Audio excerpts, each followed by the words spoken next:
ఈరోజు సమ్మెలో పాల్గొన్న బొగ్గు గని కార్మికులతో పాటు భారతదేశంలో సమ్మెలో పాల్గొన్నటువంటి సంఘటిత అసంఘటిత రంగ 50 కోట్ల మందికి ఇవాళ Singareni collieries workers union AITC తరపున విప్లవ జేజేలు ధన్యవాదాలు తెలియజేస్తా ఉన్నాం. ఏదైతే నరేంద్ర మోడీ కార్మిక వర్గం పోరాడి సాధించుకున్నటువంటి 44 చట్టాలను 4 కోట్ల కిందికి మార్చి కార్మికులను కట్టుబానిసలుగా చేస్తూ ఉన్నారు. దానిలో కార్మికుని గుండెకాయ లాంటి పారిశ్రామిక వివాదాల చట్టం అనేటువంటిది సవరించడం ద్వారా సమ్మె హక్కు లేకుండా పోయేటువంటి ప్రమాదంలో పడింది.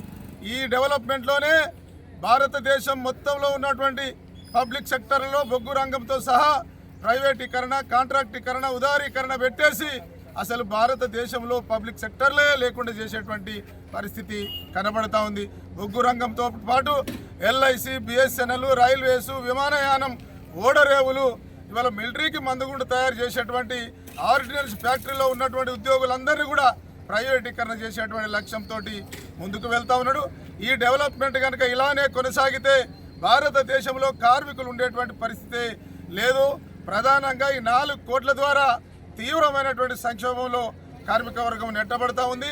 ఇవాళ 60 సంవత్సరాల జాబ్ సెక్యూరిటీ లేకుండా పోతా ఉంది. ఫిక్స్డ్ టర్మ్ ఎంప్లాయ్మెంట్ రాబోతా ఉన్నది.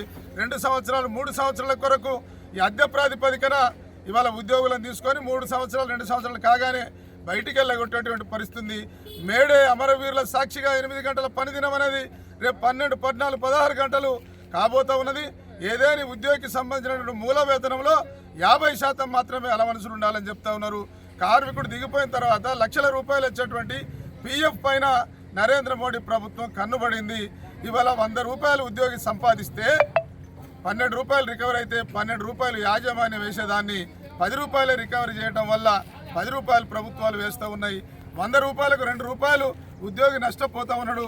దిగిపోయేంత వరకు 10 లక్షల రూపాయలు నష్టం జరిగేటువంటి తీవ్రమైనటువంటి పరిస్థితి. కొత్త ట్రేడ్ యూనియన్లు రాకుండా ఇవాళ ఏ సంస్థలోనైనా ఉన్న ఉద్యోగులు 10% మంది సంతకాలు పెడితేనే కొత్త ట్రేడ్ యూనియన్ రిజిస్ట్రేషన్. ఇవాళ మనం సింగరేణి కనుక మనం చూసినట్లయితే యూనిట్ లెవెల్ 40,000 మంది ఉద్యోగులు ఉన్నారు. ఇవాళ 10% అంటే 4,000 మంది ఉద్యోగులు సంతకాలు పెడితే కొత్త ట్రేడ్ యూనియన్ తయారయ్యేటువంటి పరిస్థితి ఉన్నది. అలాగే పాత యూనియన్లు కూడా రద్దు చేసేటువంటి కుట్ర ఉంది. పాత యూనియన్లో ఇంత పెద్ద వ్యవస్థలో ఏదైనా ట్రేడ్ యూనియన్ ఎక్కడో ఒక దగ్గర అవినీతికి పాల్పడితే అది రికార్డు చూపి పాతదాన్ని రద్దు చేసేటువంటి కార్మిక వ్యతిరేక చర్యలు దీంట్లో ఉన్నాయి. అయితే బొగ్గు గని కార్మికులకు, భారతదేశ కార్మికులకు ఏఐటీసీ జాతీయ కమిటీ, కేంద్ర కమిటీ తరపున ఒకటే పిలుపునిస్తా ఉన్నాం. ఇవాళ బొగ్గు గని కార్మికులు అన్ని వర్గాల 50 కోట్ల మంది కన్నెర్ర చేస్తే ఈ దేశంలో ఇవాళ వస్తువు అనేటువంటి తయారుగాక భారతదేశమే అంధకారమైనటువంటి పరిస్థితి. భారతదేశం అంధకారమైన తర్వాత నరేంద్ర మోడీ కాదు, ఆయన కంటే జేజమ్మ కూడా దిగొచ్చి నీ బాంచని కార్మికులారా మీకు ఏం కావాలి అనేటువంటి అడిగేటువంటి పరిస్థితి. ఈ 4 కోట్లను కొంతకాలం మనకు కాలయాపన చేసి పెండింగ్లో పెడితే వచ్చే ప్రభుత్వమైనా మనకు అనుకూలంగా ఉండి పాత చట్టాలు వస్తే కార్మిక వర్గం బతికేటువంటి పరిస్థితి. కనుక ఇవాళ 4 కోట్ల రద్దుకై భారతదేశ కార్మికులు, బొగ్గు గని కార్మికులు మిలిటెన్సీ ఉద్యమాలకు, పోరాటాలకు సిద్ధంగా ఉండాలని పిలుపునిస్తా ఉన్నాను.